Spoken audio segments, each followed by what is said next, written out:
Hola, ¿qué tal? El día de hoy vamos a hablar acerca de la fermentación del vino y pues bueno, también la elaboración del vino en un posterior punto, ¿no? Pero bueno, yo voy a hablar de la fermentación del vino.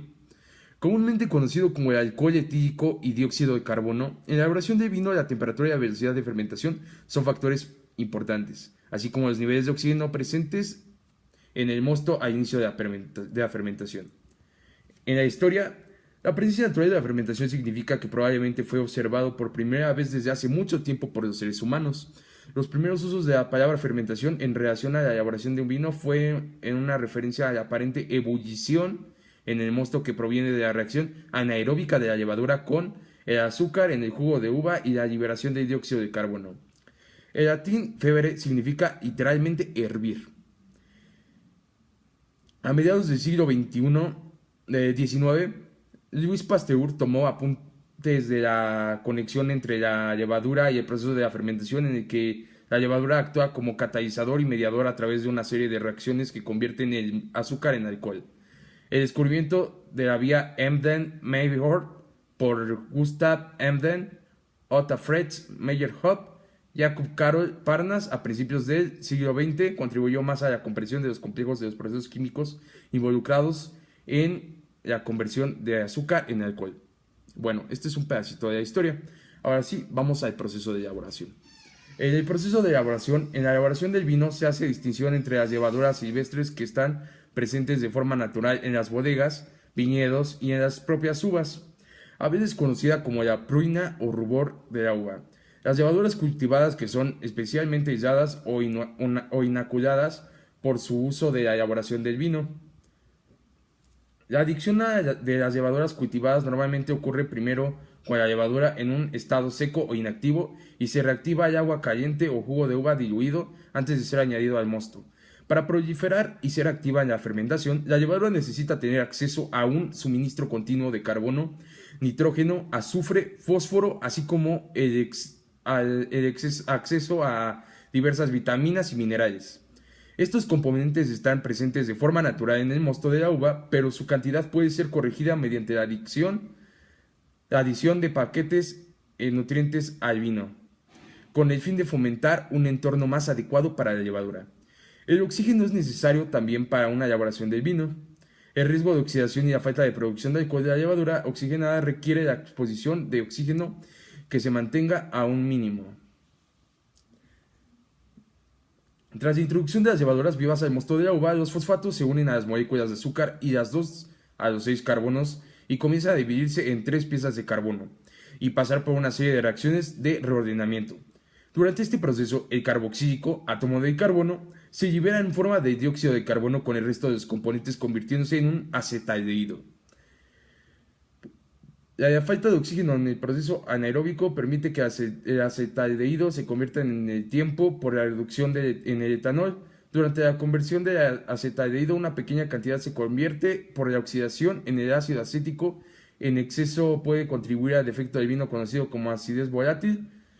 Después de que la levadura haya concluido su ciclo de vida, cae hacia el fondo del tanque de la fermentación como sedimento como tal o como días o heces de vino.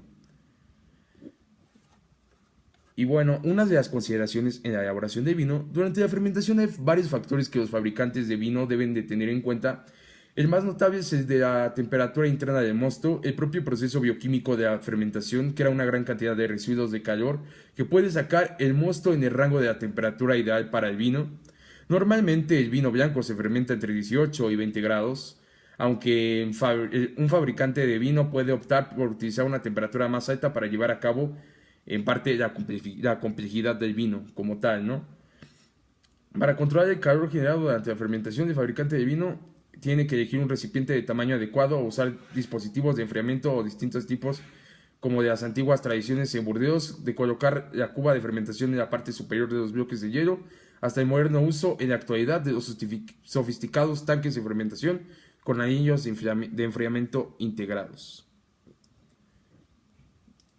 Y bien, aquí están los diferentes, digamos, tipos de fermentación secundarios, que es la fermentación en botella, que es la fermentación en botella, es un método de producción de vino espumoso originario de la región de Champagne, que después de que el cuvée ha pasado a través de una fermentación de una levadura principal, luego el vino es embotellado y pasa por una segunda fermentación donde el azúcar y la levadura adicional, conocida como licor de tiaje, se añade al vino. Esta segunda fermentación es lo que se crea las burbujas de dióxido de carbono, la cual el vino espumoso es conocido por todos. La maceración carbónica, que es el proceso de fermentación de la uva entera, donde en vez de agregar la levadura, la fermentación de las uvas se estimula para tomar un lugar dentro de las bayas de uvas individuales. Este método es común en la creación de vino Bouillais y consiste en racimos enteros de uvas almacenadas en un contenedor cerrado.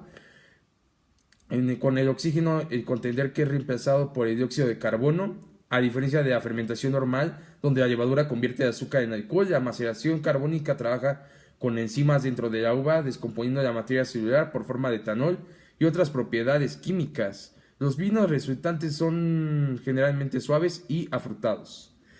La fermentación maloláctica, en lugar de levadura, las bacterias desempeñan un papel fundamental en la fermentación maloláctica, que es esencialmente la conversión del ácido málico en el ácido láctico.